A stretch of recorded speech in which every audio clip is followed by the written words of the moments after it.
반갑습니다. 배성동입니다.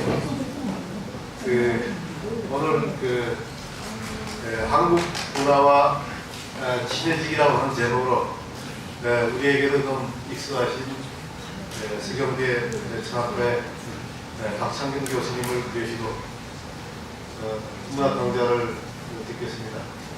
그러면 교수님 나와주십시오. 감사합니다.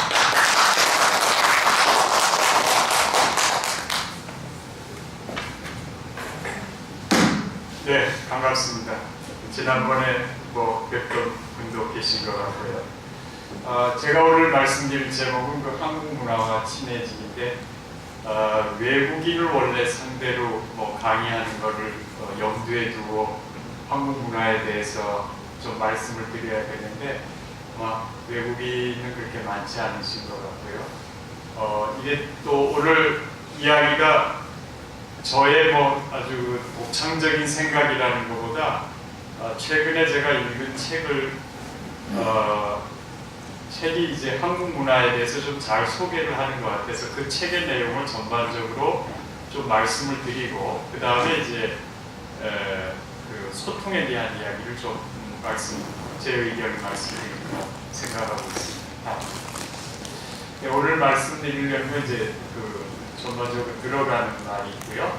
그 다음에 한국 문화와 친해지기 위한 조건이 뭐냐를 좀 생각을 해보겠고요. 그 다음에 책을 써서 이기적 유전자라는 책을 써서 유명한 도킨즈라는 사람이 있는데 그 사람이 이제 밈이라는 개념, MEM이라는 밈이라는 개념이 있는데요. 밈.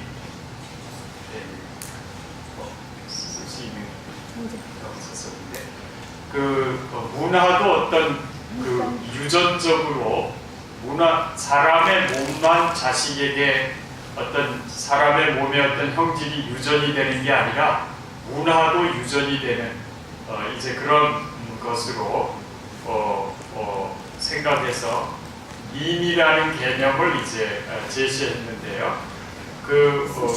밈이라는 그 개념을 좀 원용을 해서 한국인의 문화 유전자 그런 책이 나왔습니다. 그래서 우리의 문화가 시대에 따라서 이제 변형을 거치죠. 변형을 거치는데 우리 문화의 어떤 원형이라고 해야 될까요? 우리 문화 속에서 면면이 흐르는 그런 것이 있지 않나 해서 그런 걸 문화의 원형, 김용훈 교수님은 문화의 원형이라는 말을 썼고 최근에는 한국인의 문화 유전자 이런 말이 나오고 있는 것 같습니다. 어쨌든 그것을 통해서 한국인의 문화 유전자라는 걸 통해서 한국 문화를 이해하는 것이 이제 좋겠다 해서 제가 그것을 좀 소개할 예정으로 있고요. 그 전에 좀 해주실까요?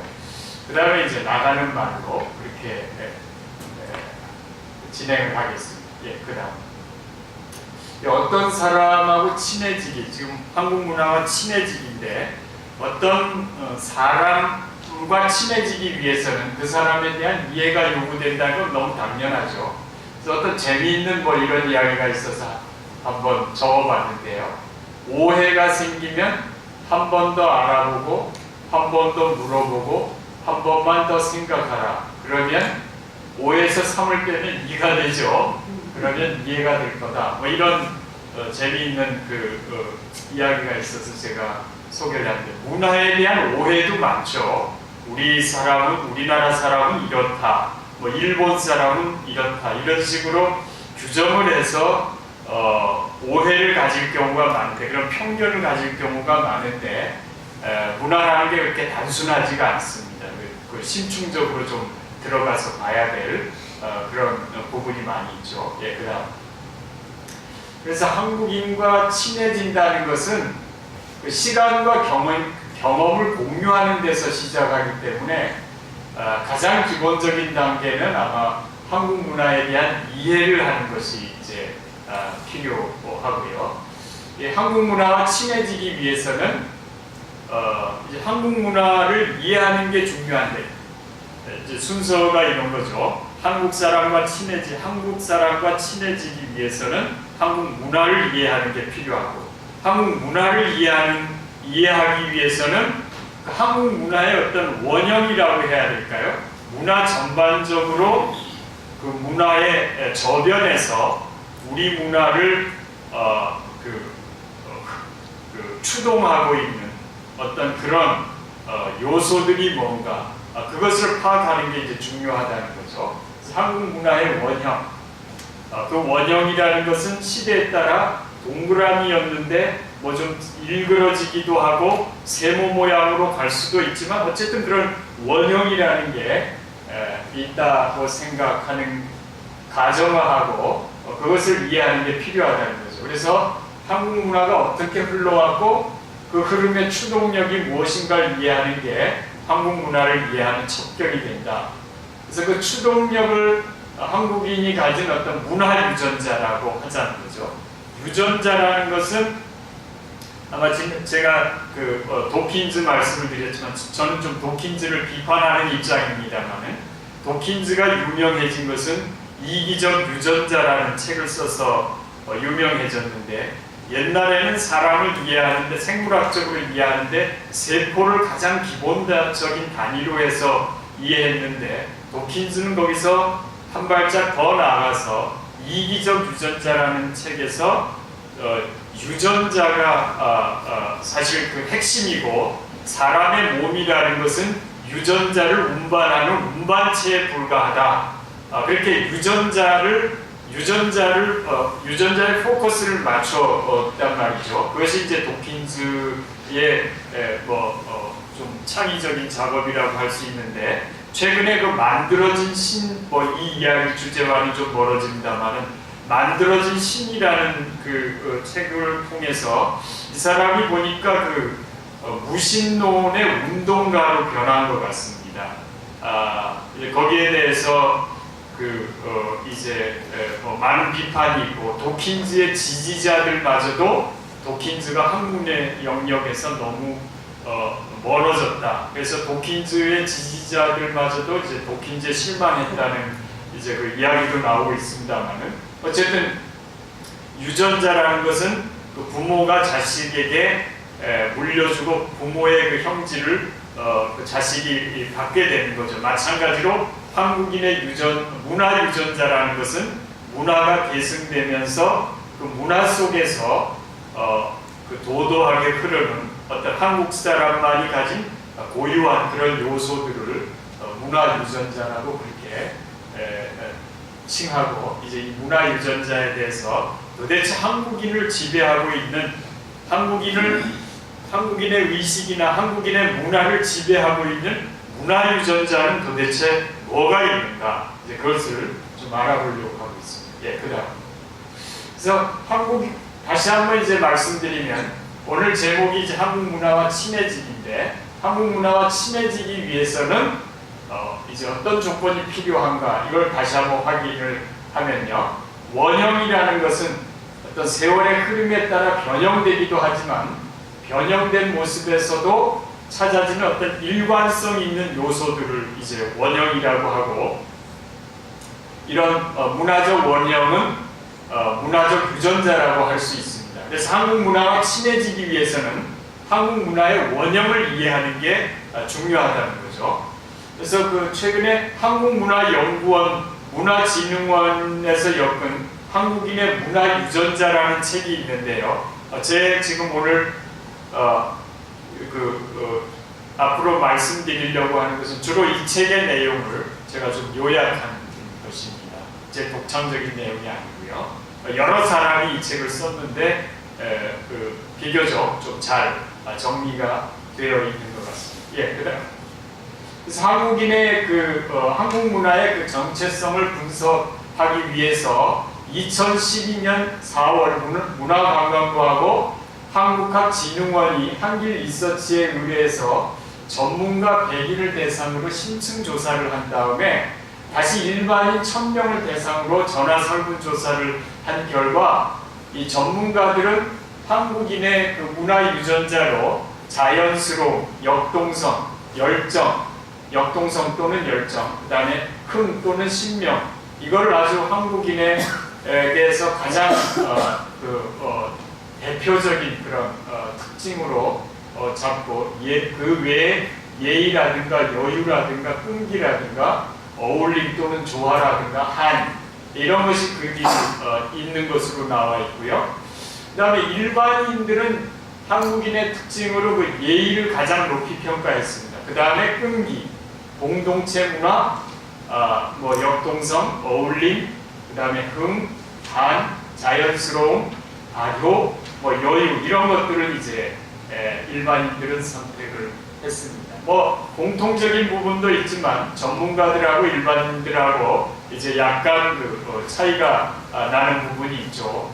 그다음, 그래서 그 한국인의 문화 정체성에 대해서 랭킹 20위까지 나온 그 항목들을 열거해 보면요, 어울림, 그 다음에 흥, 예의, 여유, 역동성, 자연스러움, 공동체 문화, 한, 발효, 끈기, 곡선, 풍류, 은근, 정, 평등, 나눔, 배합, 우아함, 죄송합니다. 오타가 된 것 같습니다. 실용, 즉흥성, 이런 것들을 이제 20위까지 되는데, 옛날에 이제 아마 대부분 여기 계신 분들은 아마 우리나라 교과서에도 나왔지만 끈기하고 이 은근과 끈기의 민족이라는 이야기는 아마 많이 들어보셨을 겁니다. 근데 어쨌든 이 중에 동의하시는 부분도 있고 그렇지 않은 부분도 있으실 텐데요. 자, 이런 끈기하고 즉흥성, 이런 거는 좀 서로 반대돼 보이죠. 끈기 있다는 거하고 즉흥적이라는 거하고 좀 반대돼. 그리고 이런 이 안에서 반드시 어떤 논리적으로 조화되어 보이지 않는 그런 것들이 많이 있습니다. 역동성 같은 거하고 아까 나온 무슨 예의 같은 거하고는 충돌할 가능성도 있고요. 어쨌든 이것도 이제 옛날에는 한이라는 것을 한국 문화의 굉장히 중요한 특징으로 잡았는데, 일제 시대나 전쟁을 겪은 세대에게는 이 한이라는 게 굉장히 친숙한 단어인데, 요즘 젊은 사람들에게 이제 조사해 보면 한이라는 건 굉장히 순위가 떨어지고 멀어져 있습니다.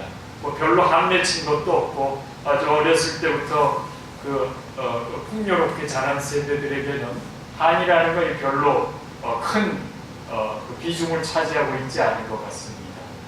발효라든가 이런 것은 아마 우리나라 식품들을 생각해 보시면 되게 매치가 될 수 있는 그런 거고요.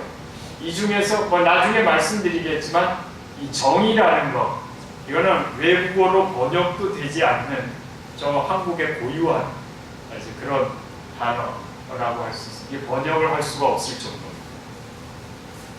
나중에 더 언급을 하겠습니다. 그다음. 그래서 2012년에 주목할 한국인의 유전자라는 거, 아까 말씀드린 그런 인식 조사를 바탕으로 해서 전통 문화의 각 분야를 대표하는 전문가들이 모여서 10개를 선정했습니다. 그래서 이제 2012년에 주목할 한국인의 문화 유전자로 거명된 게 흥, 끈기, 정, 대학, 봄사금, 역동성, 예의, 공동체, 어울림, 자연스러움, 이렇게 이제 이분들이 선정했습니다. 굉장히 문화 전문가들이 모여서 이걸 선정을 했습니다. 여기 한이 빠져 있죠. 아까 말씀드린 대로 요즘 세대들은 한 맺히고 이런 게 별로 없습니다. 굉장히 좀 어떻게 보면 철이 없고 어떻게 보면 밝고 좋고 그런 거죠. 그래서 이거 제가 인용을 한 건데, 한국 문화는 자연에 기대어 생태학적 지혜와 혼자가 아니라 남들과 더불어 살아가는 인간학적 정신으로 구성되어 있고, 한국인들은 인들은 역동적이면서 끈질긴 기질을 갖추고 예의와 긴장과 해악의 여유를 신명나는 흥의 몸짓으로 펼쳐왔다. 뭐 이렇게 이제 종합하는 문화 전문가들이 있습니다. 예, 그다음. 그러면 그 전을 죄송하지만 잠깐 여기 그다음이요. 여기 전문가들이 10개를 이제 언급을 했는데 이 10가지를 하나하나씩 좀 살펴보도록 그렇게 하겠습니다. 예, 그다음. 예, 먼저 흥을 좀 살펴보면요. 이제 한국 문화는 흥과 얼이 조화됐다. 뭐 이제 그렇게 얘기합니다. 그래서 신명나는 가락과 역동적인 몸짓들. 대학가에 보면은 저희 때랑 달리 학생들이 뭐 춤추는, 저희는 뭐 저는 좀 보수적이어서 그런지 모르지만 사람이 몸을 함부로 흐트러뜨리고 이런 것에 대해서 좀 엄격한 그런 교육을 받아온 것 같은데 요즘 특히 남자의 경우는 근데 요즘 뭐 젊은 사람들은 뭐 춤도 잘 추고 아주 신명나는 몸짓들 잘 하죠. 그리고 요즘은 뭐 춤 자체가 아주 스포츠처럼 사람들에게 많이 각광을 받고 있는 것 같습니다. 제가 아는 선생 하나도 아주 춤을 아주 잘 추는 선생이 있는데 그 춤이 좀 뭐 부정적인 이미지를 옛날에 가졌는데 그 양반 얘기 들어보면 춤 추려도 머리가 좋아야 된답니다. 아주 무슨 스텝 이런 걸 다 암기하고 있어야 돼가지고 머리가 좋아야 춤도 춘다고 자기 치매를 예방하는 데 좋다고 뭐 이제 그런 얘기까지 들었습니다. 자, 이 흥이라는 것은 흥만 있어가지고는 사람이 가볍고 이제 가치가 없어 보이죠. 근데 우리나라는 이 얼과 조화되어 있습니다. 자신을 가다듬고 끈질기게 노력하는 이 흥이 얼과 조화되어 있는 게 우리나라의 또 특징이 하나고요. 이 싸이라는 가수의 강남 스타일이 아주 세계적으로 지금 뭐 인기를 끌고 있는데 이것도 문화 전문가들의 저는 뭐 잘 알지 못합니다만 문화 전문가들에 의하면 이게 한국의 어떤 흥을 세계에 알린 거다. 이게 여기 한국의 흥이라는 것이 여기에 있다는 거죠. 좀 뭐 정장을 입고 좀 어울리지 않게 무슨 말을 타는 그런 모습들이 아주 좀 아까 나중에 말씀드린 한국적인 폐하 뭐 그런 것과도 좀 연결이 되고 아주 흥이 있고 뭐 그런 거라는 거죠. 이 K-팝이라는 게 외국의 여러 가지 뭐 R&B나 이런 노래 장르들을 한국식으로 소화해서 한국의 어떤 흥을 반영한 거다. 그렇게 말하는 사람들이 있습니다. 난타 같은 거, 우리나라는 타악기가 발달됐다 그러는데 이거 혹시 난타 공연을 보신 분이 있으신지 모르겠습니다만 아주 흥이 나죠. 한국인의 흥을 반영해서 대표적으로 상품화해서 성공한 그런 거라고 할 수 있습니다. 우리 2012년 올림픽에서 5위 달성했는데 이런 것도 뭐 이 국가 규모나 이런 걸로 봐서 우리가 5위 제가 알기로는 제가 한 15년이나 20년 전에 들은 얘기인데 중국의 프로 탁구 선수만 3천만이라고 들었거든요.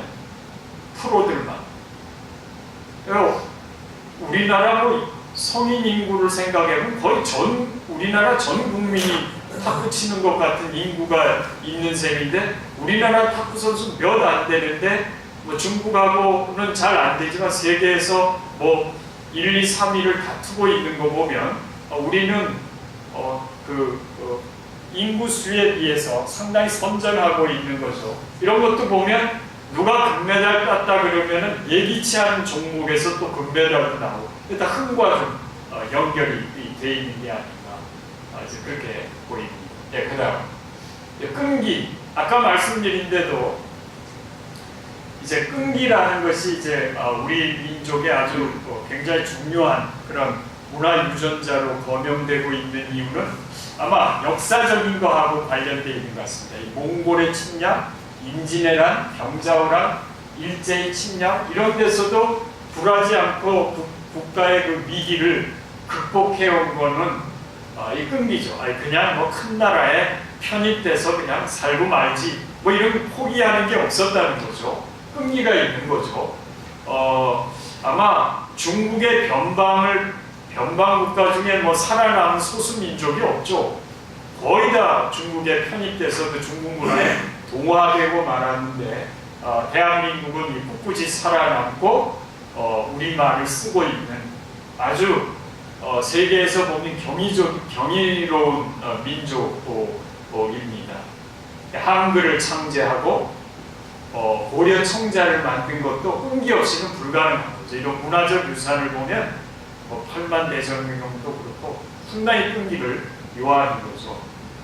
TV 같은데 뭐 인간극장이나 각종 오디션 프로그램 같은데 보면 그 인생의 역전 스토리들을 볼 수 있는데 이게 한국인의 끈기를 반영하는 거죠. 미국의 이민 1세대들 보면은 365일 하루도 안 쉬고 배추 장사하고 세탁소하고 이렇게 해가지고 자식 교육을 시키는 이런 민족은 아마 세계에서 찾아보기 어려운 민족. 참고 기다리고 그 끈기를 유감없이 발휘한 그런 것들이 나중에 아주 좋은 것으로 보답이 되는 그런 걸 볼 수가 있습니다. 그 다음 아까도 말씀드린 것처럼 이 정이라는 게 한국의 아주 대표적인 정서입니다. 이 정은 한과 함께 아주 대표적인 정서입니다. 옛날 사람들은 한이라는 것에 더 좀 천착을 했다면 노래들 보면은 뭐 그런 노래들이 많죠. 그런데 정이라는 것은 좀 남과 관련해서 남에게 베푸는 게 정이고 한이라는 것은 속으로 숨기면서 담아두는 게 한이라고 할 수가 있는데 뭐 그것이 정확한 구분이 되는지 모르겠습니다만은 이 정은 대상을 향해 베푸는 거라고 할 수 있습니다. 그래서 2008년 노벨 문학상 수상자 이 사람은 아마 이화여대에 와 있었던 것 같은데 르클레지오라는 사람은 한국 문화를 정으로 평가했습니다. 정이라고 하면서 영어 사전이나 불어 사전을 뒤져봐도 이 정이라는 말은 번역할 길이 없다 그랬습니다. 번역할 길이 없다고. 정이라는 게 아주 묘한 거죠. 그냥 영어식으로 말하면 뭐 이모션 이런 감정하고 다른. 왜 그러냐면 미운정이라는 거 들어보셨죠? 정인데 미운정이 있다는 게 희한하지 않습니까? 정은 정인데 미운정이 있다는 거. 그러니까 상대방에게 미운정이 들었다는 것은 상대방을 미워하면서도 배척하지 않고 그 안에서 포용하고 봐주겠다는 거죠. 그런 정이 있다는 거. 이거 아주 묘한, 아주 세계적으로 아주 묘한 그 단어입니다. 이 정은 시간을 요하는 거죠. 뭐 시어머니하고 며느리하고 아주 갈등 관계에 있지만 수십 년을 살며 한 몇십 년, 한 50년을 같이 지내다 보면 정말 미운정, 고운정 다 들어가지고 그 시어머니 돌아가실 때 보면 며느리들이 아주 통곡하는 며느리들 볼 수 있지 않습니까? 이 정이라는 게 시간을 이게 그냥 뭐 사람 처음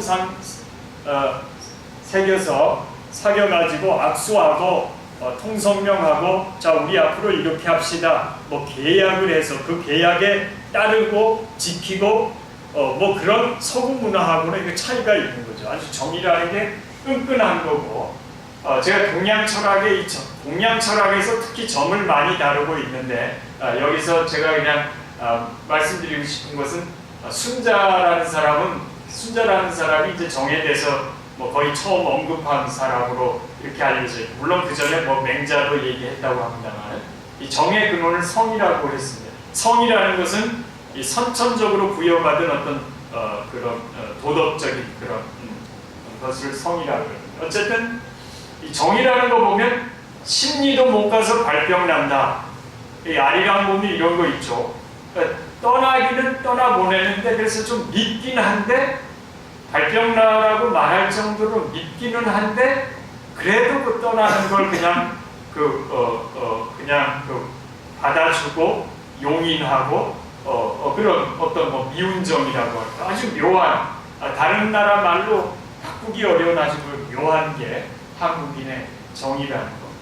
이 정의 아주 외국인이 보기에 이해 못할 수가 있습니다. 특히 이 유럽이나 이 서구 논리적이고 합리적인 걸 중시하는 문화에서는 이게 좀 이해가 잘 안 갈 때가 있습니다. 예, 보다 신경숙의 소설 엄마를 부탁해는 한국인의 사실 한국의 정이 반영이 돼 있죠.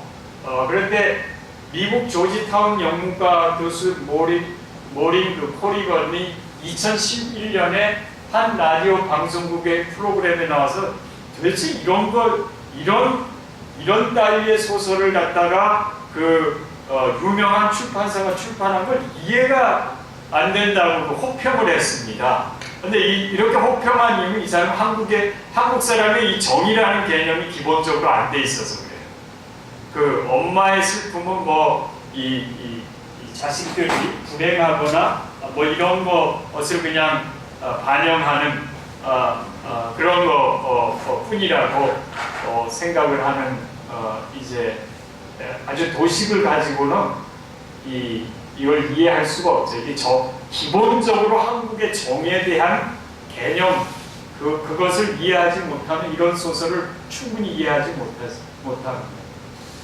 이 정의라는 것은 남을 구속하거나 남의 상황에 맞춰야 되는 거죠. 이게 분명히 옳고 이렇게 해야 맞을 것 같은데 정 때문에 그냥 그 사람한테 맞춰주는 경우가 많지 않습니까? 그게 이제 한국인의 대표적인 그런 거죠. 그러니까 아주 불합리하고 논리적이지 못한 경우가 많이 생기죠. 화병이 생깁니다. 화병이. 정 때문에 이게 화병이 생기는 거죠. 이 화병은 1995년에 미국 정신의학회가 이렇게 표기했습니다. 영어로 화병이라고. 학명이 이거예요. 화병이라고. 그러면서 뭐라고 그랬냐면 한국에서 많이 나타나는 특이한 신경질환. 화병이라는 게 그렇게 되어 있습니다. WHO에서도 또 화병이라는 이것을 질병으로 분류해서 아주 화병이라는 게 고유한 이름이 됐습니다. 이게 왜 이런 것이 생기냐면 이 정. 이건 아주 불합리한데도 그 사람한테 맞춰줘야 되는 거죠. 정 때문에 맞춰줘야 되는 거죠. 자식이 먼 타지에 나와서 공부하고 싶고 그런 능력도 있고 얼마든지 그걸 펼쳐나갈 수 있는 자질이 있는데 아버지, 부모님, 노모를 모셔야 된다는 그런 끈끈함 때문에 그냥 그런 거 포기한 사람들도 많이 있지 않습니까? 어쨌든 정의라는 것이 아주 한국인의 아주 저는 뭐 다른 것보다도 이게 굉장히 중요한 한국인의 특징이고 아마 외국인이 한국 문화와 친해지기 위해서는 이거를 이해하는 것이 굉장히 핵심적인 것의 하나다. 저는 그렇게 생각합니다. 예, 그 다음 해악. 해악이라는 건 사실 좀 부정적인 현실을 정신적 여유로 넘기는 거죠. 그래서 우리나라에서도 이건 해악이라는 게 이제 굉장히 여러 장르를 통해서 발달했는데요. 예컨대 하회 탈춤이나 통영 오광대에서 보듯이 팍팍하고 고단한 삶을 비판하기보다는 정신적 여유를 가지고 살짝 비틀어서 풍자하는 거죠. 그래서 우리나라도 이런 것들은 오늘날 인터넷이나 TV를 통해서 아주 새롭게 변형돼서 이런 해악들이 많이 있는데 우리나라 방식하고 서양이 좀 다른데요. 우리 아주 고단한 전쟁도 겪었고 여러 가지 어려움이 많았는데 웃을 수 있다는 거 이거 굉장히 중요한 거죠. 웃을 수 있다는 거. 외국에서는 특히 이 유머 감각을 중시합니다. 그래서 어떤 사람이 어떤 사람을 위해서 추천서를 쓸 때, 레코멘데이션을 쓸 때 이 사람은 굉장히 유머 감각이 있다. 굉장히 그거는 그 추천서에 좋은 추천을 하고 있는 거라고 들었습니다. 유머 감각이 있어야죠. 사실 살다 보면 짜증나는 일이 많죠. 짜증나는 일이 많은데 그런 상황에 짜증을 내면 상대방도 짜증을 내게 되고 모든 만사 일이 그르치는 거죠. 그래서 회사의 리더든지 사회의 어떤 리더든 간에 가정에서 가장이든지 가정에서 아버지 어머니라든지 이런 가정의 중심적인 그런 분들이 이 유머를 구사할 수 있다는 것은 집안 분위기나 회사 분위기나 뭐 학교 분위기를 완전히 바꿀 수 있는 거죠. 잘못했는데 잘못을 그 자체를 뭐 꾸짖어야 할 때도 있지만 그걸 유머스러하게 표현을 하고 그런 걸 통해서 상대방의 어떤 인식의 전환도 있고 어떤 변화를 유도한다는 건 굉장히 좋은 능력입니다. 아주 필요한 능력입니다. 그래서 이 어떤 사회에서 성공하려면 유머 감각을 키워라는 아예 그 어떤 경영학하는 사람들의 무슨 충고 같은 것도 있는데요. 아주 이게 중요한. 우리 문화에서도 해악이라는 게 뭐 마당극이나 이런데 많이 남아 있습니다. 그러니까 사실 현실이라는 건 그렇게 자기 마음대로 되는 일이 그렇게 많지가 않습니다. 짜증도 나고 어려운데 그때 같이 짜증을 내면 그냥 뭐 다 얼그러지는 거죠. 그때 뭔가 신선한 유머를 던지는 거. 그래서 좋은 남편이 되려면 배 교수님은 뭐 좋은 남편이실 것 같은데 아침 저녁으로 사모님을 한 번씩 웃겨주는 사람이 좋은 남편입니다. 유머를 많이 알아가지고 아침 저녁으로 아침에 한 번 웃기고 저녁에 한 번 웃기고 집안 분위기도 아주 달라지는 거죠. 그래서 그 유머에 대한 책도 많이 있는데 어쨌든 좀 자연스럽게 뭐 그런 책에서 읽어서가 아니라 굉장히 생활 자체가 생각이 여유가 있어서 뭐 애가 잘못했는데도 뭐 직접 꾸짖을 수 있지만 굉장히 그걸 유머스러하게 하면서 넘어가면서 아이 자존심의 상처도 안 주면서 넘어가는 방식이 있단 말이에요. 그러면서 교훈도 하고 이제 그런 능력이 우리 문화에서는 사실 약간 부족합니다. 이런 것들이 약간 부족. 직접적으로 자꾸 이 얘기를 하게 되죠. 성질이 급한 경우가 많고 그래서 직접적으로 얘기하다 보면 사실 자기 마음은 그런 것 외에 좀 더 따스한 부분도 있는데 따스한 부분은 다 감춰지고 직접적인 것만 가서 화살처럼 꽂으니까 상대방도 상처받고 상대방도 그렇지 않은 마음도 있는데 또 격한 반응을 보이고 해서 이게 상승돼 버리는 거죠. 그래서 아주 유머 감각은 한 박자 템포를 죽여서 그걸 표현해내는 그 능력이 아주 필요합니다, 사실. 뭐 목사님이 교회 계신데 이런 유머 감각이 있는 목사님이 계시면 교회 분위기가 영 다르죠. 그냥 뭐 매번 뭐 책망하고 징계하는 얘기만 하면 서로 피곤하죠. 근데 아주 어느 단체 지도자나 유머 감각이 있는 분이 있으면 집단은 아주 생산성이 뭐 야단치고 이런 것보다 생산성이 없을 것 같지만 아주 생산성이 오히려 더 나타난다. 곰사 뭐 이거는 너무 익숙한 뭐 김치나 젓갈 이런 음식들이 곰사하는 음식들 아닙니까? 발효 음식들이 이제 그런 거죠. 이런 거는 식초에 절인 피클이라든가 샤워크라우트 독일에서 이거 야채 자우크라우트. 이 독일 사람들이 식초에 절인 이 야채라고 수완차임 중국 사람들이 절인 거죠. 이런 거와 다르죠. 발효라는 거는 이제 곰상 이제 그런 건데 이게 우리나라 끈기와 좀 관련이 있는 것 같아요. 제 생각에는. 그러니까 뭐 장을 담가놓고 아무리 성질 급한 사람도 담은 지 하루 만에 그냥 뚜껑 열고 장을 먹을 수는 없는 거 아닙니까? 푹 익을 때까지, 곰삭을 때까지 기다려야겠죠. 기다리는 게 이게 아주 적절하게 기다려야지. 사실 발효와 부패는 한 장, 종이 한 장 차이일지 모릅니다. 사람에게 유익하게 되면 발효된 거고, 사람에게 해를 끼치면 부패된 거라는 거죠. 그래서 프랑스 인류학자 레비스트로스는 이 사람도 뭐 한국 음식에 대해서 언급했던 것 같은데요. 하여튼 사람이 특정한 음식만을 선택적으로 먹는 이유는 그것이 생각하기에 좋은 음식, good to think, 생각하기에 좋은 음식이기 때문이라고 이제 주장했습니다. 이 곰삭은 거, 아주 천천히 이루어지는 그 기다림의 미학, 이거 아주 중요한 우리 한국 문화 유전자라고 할 수 있습니다. 이런 건 좀 끈기하고 아까 말씀드린 대로 연결이 되죠. 이게 적절하게 내주 같은 거 뜰 때도 그거 기다려야 되는 거 아닙니까? 전 잘 모르지만 오랫동안 그걸 좀 누르게 무슨 위에 파란 곰팡이도 않고 그럴 때까지 기다려야 되는 걸로 알고 있는데요. 기다려야 되는 이 발효 음식이라는 기본적으로 좀 기다려야 되는 거죠.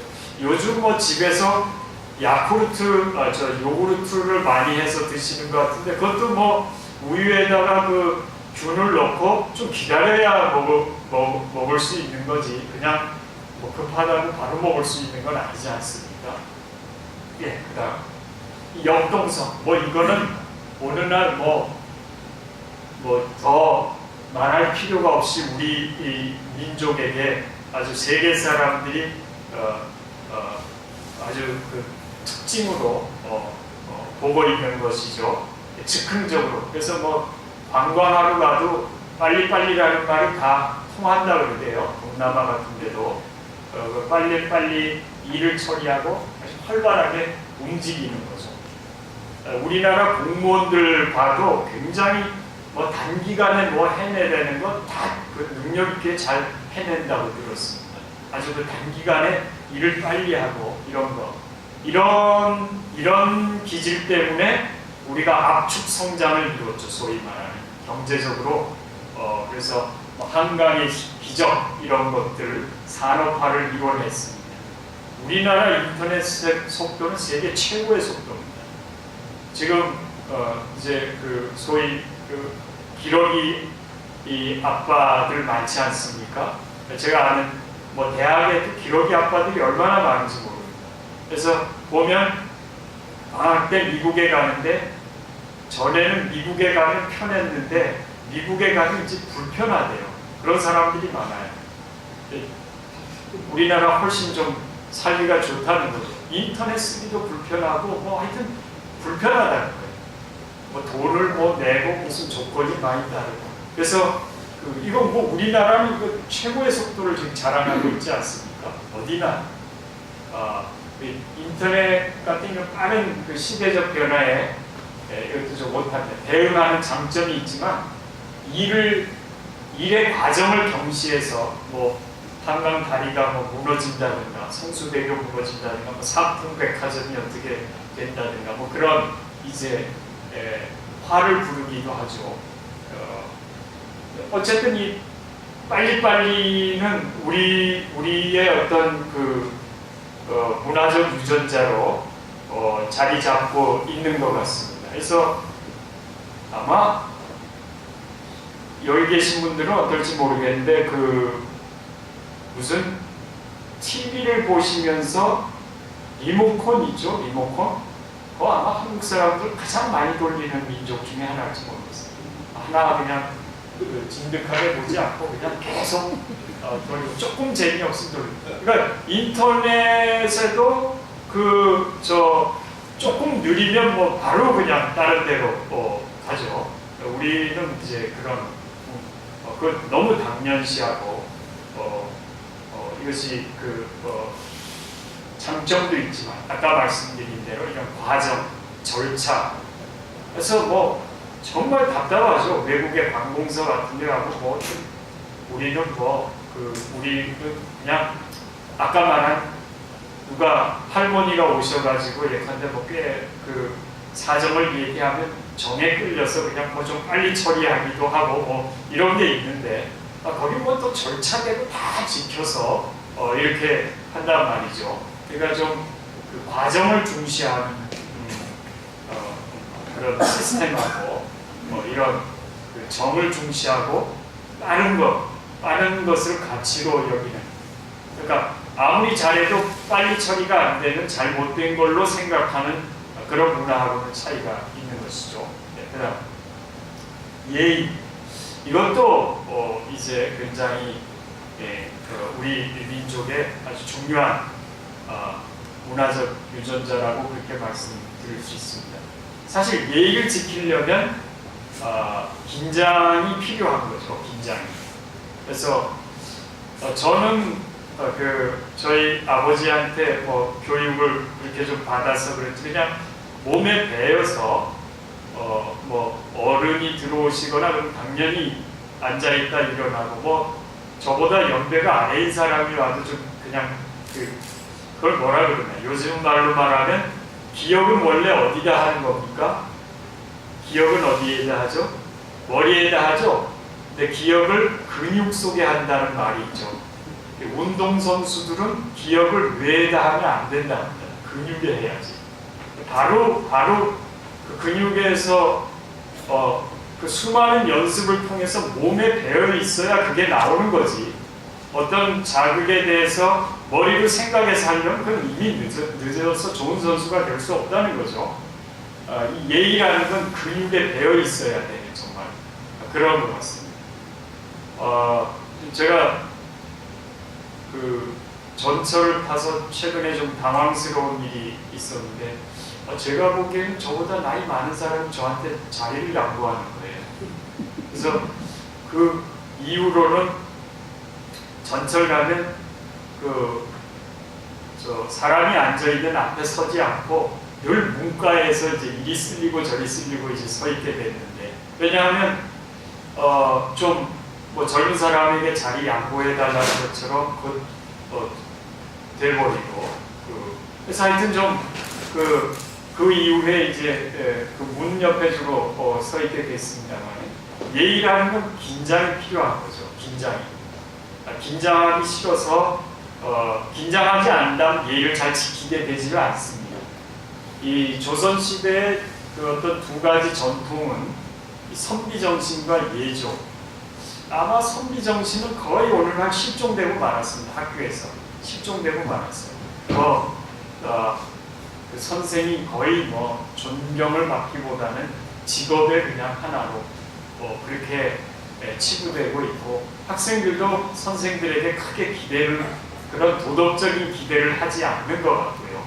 저는 이게 좀 회복돼야 된다고 생각합니다. 조선시대는 이 선비 정신과 정신입니다. 정신과 예가 이제 중시이 되는 그런 전통이 있습니다. 아마 집회에 이황과 율곡 같은 선비가 등장하는 것도 이 동방예의지국의 면모를 반영한 거다. 그렇게 말씀드릴 수 있습니다. 선비라는 것은 자기가 좀 손해보더라도 예의가 있고 염치가 있는 거죠. 오늘날 너무 염치 없는 세상이 된 것 같습니다. 뭘 잘못하고도 그게 자기한테 불리하다고 잘 인정을 하지 않고 오히려 남의 잘못에 대해서는 현미경으로 보고 자기 잘못에 대해서는 거의 망원경 수준으로 보는 이런 이중적인 잣대가 횡행하고 염치가 없는 시대가 되어버렸습니다. 염치가 없는 시대. 남을 불편하게 하는 것은 잘못인데 그런 것에 대한 감각이 무뎌졌습니다. 전부 개인 중심적이고요.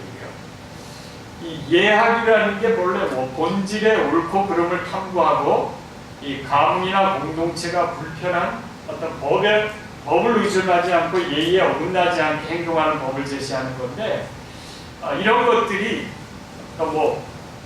그 계약 사회에서는 법에 없으면 법 가지고 해보자 이런 사회가 계약 사회일지 모르겠는데 우리는 어떤 예라는 게 있단 말이죠.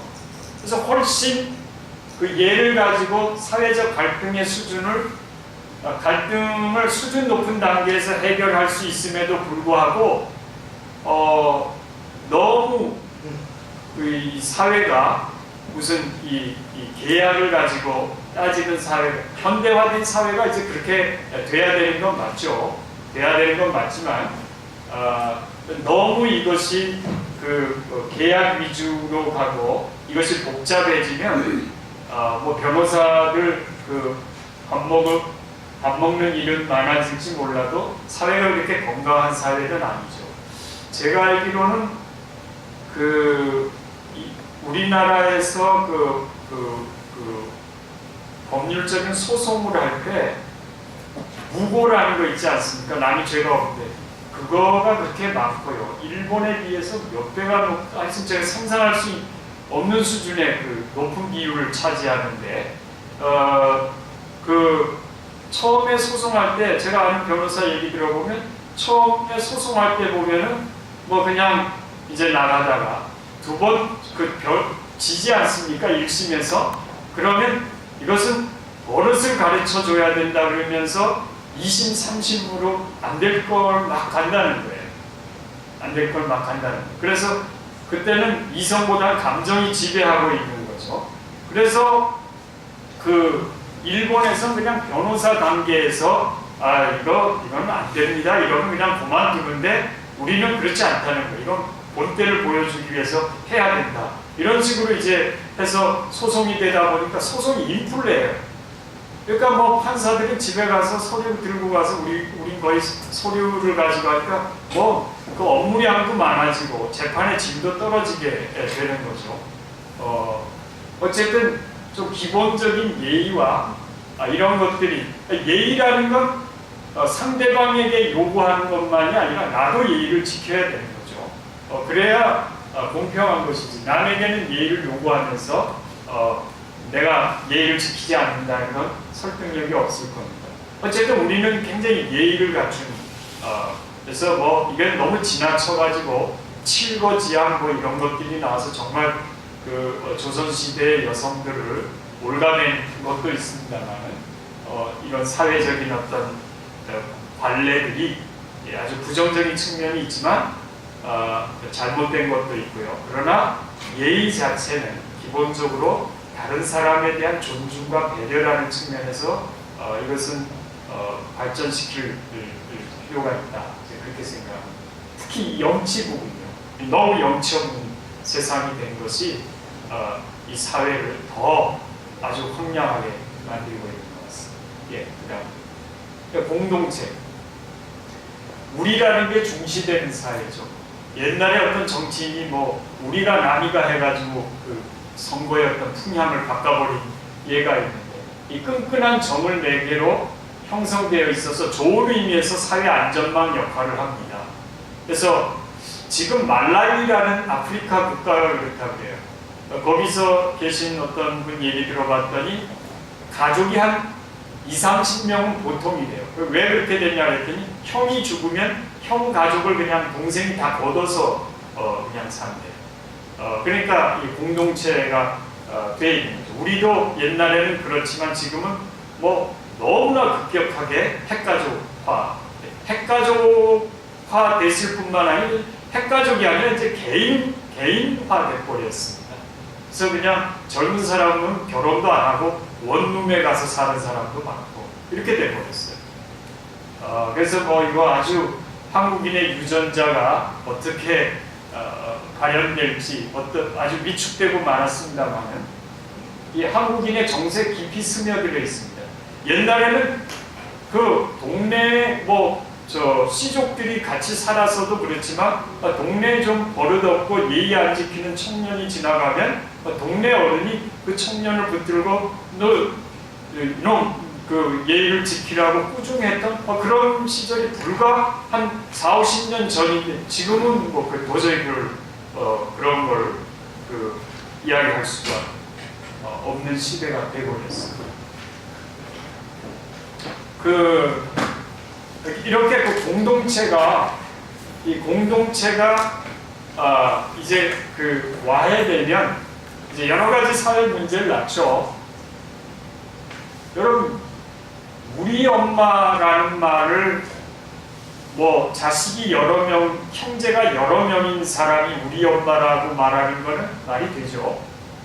근데 자식이 달랑 하나인데 그 자식이 우리 엄마라는 말을 우리나라에서 많이 쓰고 있습니다. 우리 와이프는 영어로 하면 이상한 말이에요. 이상한 말이죠. 와이프가 하나고 남자가 여러 명, 신랑이 여러 명 있는 경우를 말하면 이거 쓰고 있지 않습니까? 영어로 말하면 my wife라 그래야 되는데 이거 그냥 쓰고 있습니다.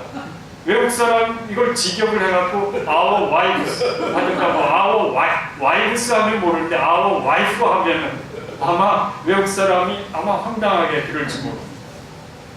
그러니까 이때 우리라는 것은 그걸 이제 그런 식으로 보면 안 되고 이게 공동체가 돼 있다는 거죠. 그래서 우리 동네에서 우리 엄마, 우리 아내 이렇게 어떤 공동체적인 의식을 바탕으로 나온 말이지 이게 그냥 그런 거에 이해 없이 서구적인 개인주의적인 그런 면에서 이걸 본다면 이해할 수 없는 단어가 되는 거죠. 우리는 사실 계약 관계 이면에 작동하는 끈끈한 공동체 의식이 있습니다. 우리 사회 끈끈한 공동체 의식이 있어요. 시간이 다 됐습니다. 네, 다시 넘어가십시오. 자, 어울림은 자연과 인간의 어울림뿐만 아니라 인간과 인간의 어울림을 추구하고 있습니다. 그래서 그 여러 천조각을 연결해서 만든 조각보들이 있죠. 이게 아마 우리나라 어울림을 아주 시각적으로 형상화한 대표적인 거라고 볼 수 있습니다. 이 보자기, 그럼 보자기는 물건이 네모냐 세모냐에 따라서 모양이 융통성 있게 다 변하는 거 아닙니까? 굉장히 아주 보자기라는 게 아주 그 한국인의 어울림과 융통성을 내변하고 있습니다. 비빔밥도 마찬가지죠. 예, 이 어울림과 상생은 아마 경주 최부자 얘기 아시죠? 아주 그 자기 집 백리, 사방 백리 안에 굶는 사람이 없게 하고 1년에 아마 3,000석 정도의 그 소장료를 받았는데 거기서 1,000석은 반드시 그 부재에 쓰고 그랬기 때문에 그렇게 꽤 오랫동안 존경과 그런 걸 받았다는 거죠. 어울리는 게 중요합니다. 벼슬을 하더라도 양반 신분을 유지하기 위해서 벼슬을 하더라도 진사 이상은 진사를 뛰어넘는 벼슬을 하지 말라고 했습니다. 그 권력과 결탁하는 게 얼마나 문제가 된다는 걸 지혜롭게 안 거죠. 그 다음 자연스러운 것은 이 천인 하릴 사상에 따라서 인위적인 건 없지 않고 자연 그대로 살렸습니다. 한국인의 의식주에는 자연스러움과 곰사금이 잘 반영되어 있습니다. 한복 아주 소박하죠. 한국인의 발효 음식은 아주 그 재료를 잘 익히고 곰삭게 한 거죠. 그 다음에 인간의 몸을 잘 배려한 한옥. 요새 한옥 붐이 일어나고 있습니다만 정말 한옥에 가면 마음이 편안하고 아주 그 아늑하고 좋지 않습니까? 이건 공간을 인공적으로, 일본 문화는 공간을 인공적으로 배치합니다. 그 다음에 중국 문화는 인공적으로 아주 화려하게 장식을 한 다음에 거기다 자연을 갖다 놓는데 우린 자연 그대로를 좀 활용하는 그런 특징이 있습니다. 예.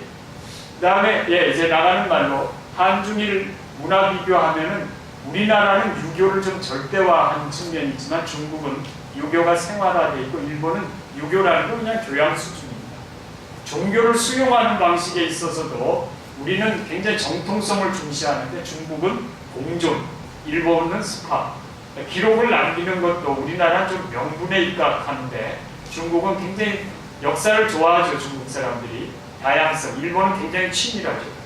전에 일본 비행기 하나 떨어졌을 때 나중에 그 비행기 잔해에서 보니까 승객 중에 하나가 저기서 구조하는 비행기가 오고 있다. 그것까지 메모를 했어요. 얼마나 메모하기를 좋아하는지. 나 2차 대전 때 미국 사람들이 미군이 정보를 일본군에게 특별히 보내지 않아도 정보를 많이 찾을 수 있었대요. 왜냐하면 그 일본군 포로를 잡으면 주머니에 메모한 게 그렇게 많대요.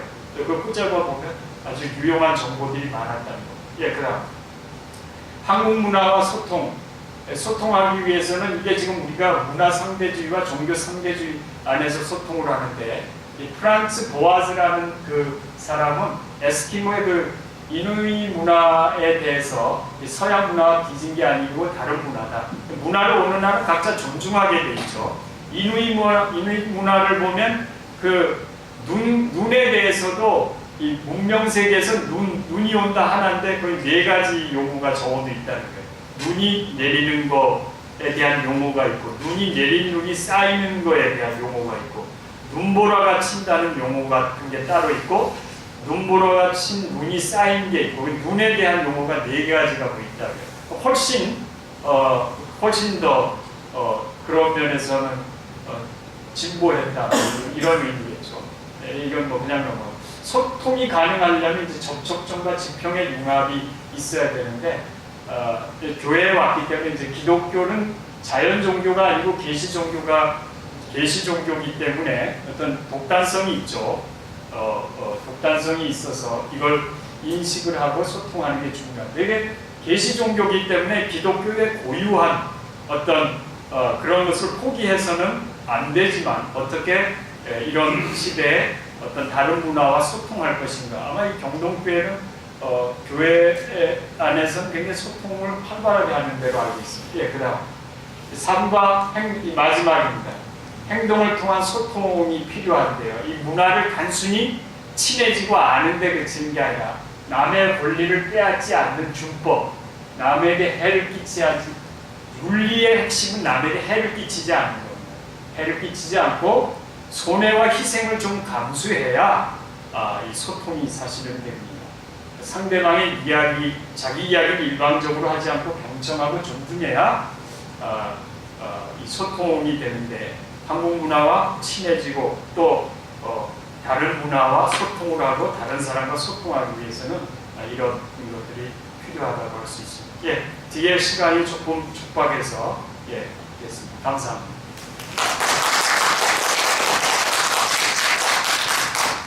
뭐 질문이 있으시면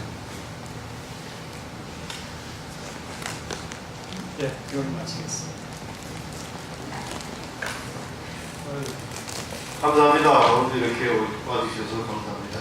그 다음 주에는 이제 불평등과 평등과 불평등의 차이 해소라고 하는 이런 주제를 갖고 그 임경석 박사님께서 와서 인문학 강좌를 해주시겠습니다. 다시 한번 감사드립니다. 경동교회 교우 여러분과 다문화 이주민 교우님 불러드리고 감사합니다.